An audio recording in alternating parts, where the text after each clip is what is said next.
Frank, you deserve an award just for reading all those call letters at the top of the hour.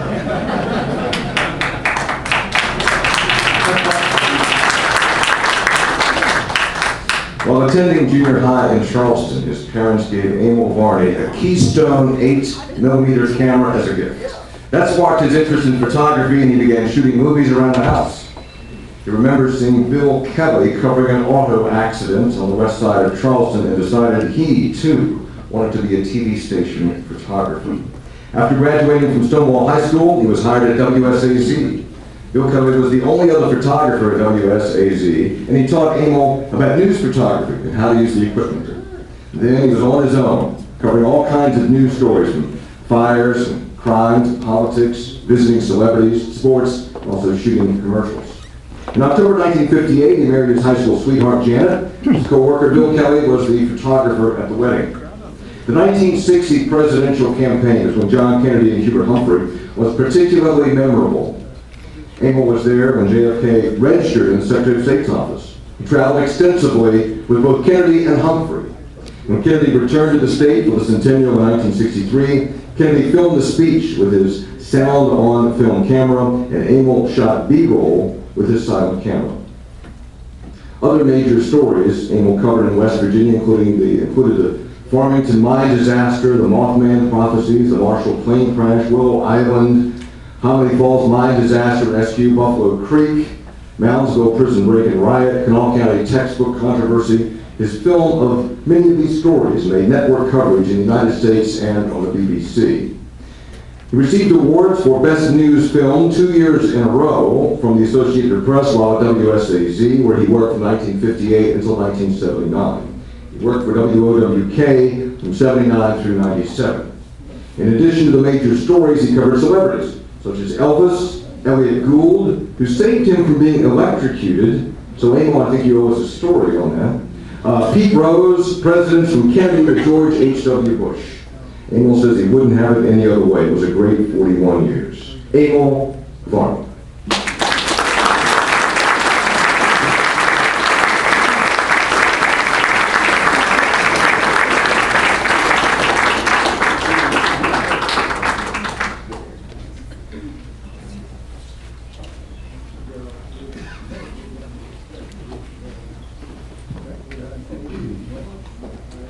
This is a turnabout for me.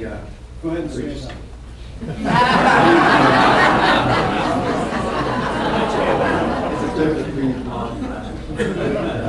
We'll leave that alone for now.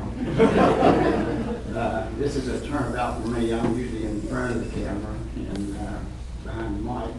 One time I'm usually in front of the mic, just check that out. Just one, two, three, should it be you meters? But as according to that story, I'm going to tell about the other story. I was working at Channel 3 at the time in Charleston, and we had our lights, my portable lights set up, and the camera is a microphone. Yeah. Oh, I'm sorry.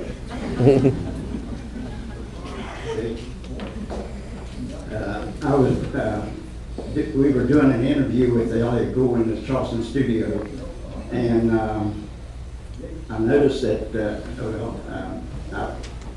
I got hold of the tripod and touched it, and I couldn't let go. And the reporter, I forget what it was, you, Bob? Yep. And the light had a short in it, and they was touching the tripod, and I touched the tripod and couldn't let go at all. I was getting, some juice going through me there. And Elliott Gould realized what was happening. He jumped off the stool and ran over and unplugged the light. And so that's the story I heard.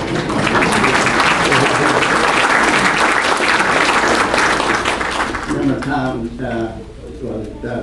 JFK, after he got elected, he sent me a letter. I don't know how many of you guys out here got a letter from JFK thanking me for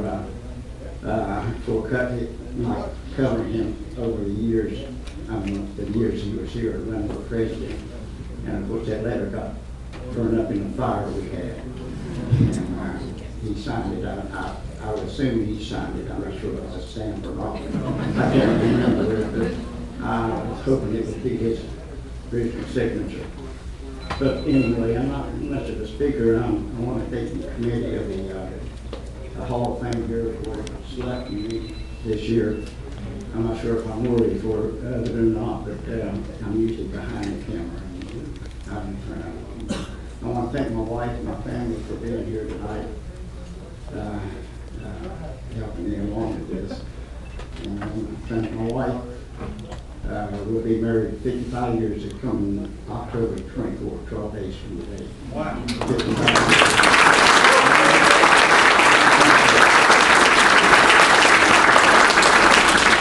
Boss Johnson, who I work for with, and I don't know if anybody knows Bill Kennard. I work with Bill Kennard, and he's the one that helped me along also after I started Channel 3. He ran us through these color processors, the chemicals, and mixing all these colored chemicals for our processor. But I got thousands of stories. Maybe I'll write a book like Bob Brunner. One of these days I'm going to read Bob Brunner's book and try to maybe do some corruptions in it. Thanks for being Hall of Famers. And thank you.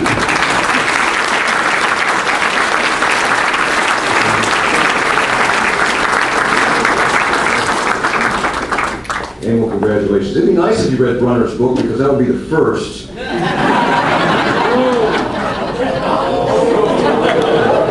Well, we're near the end of the show, you know.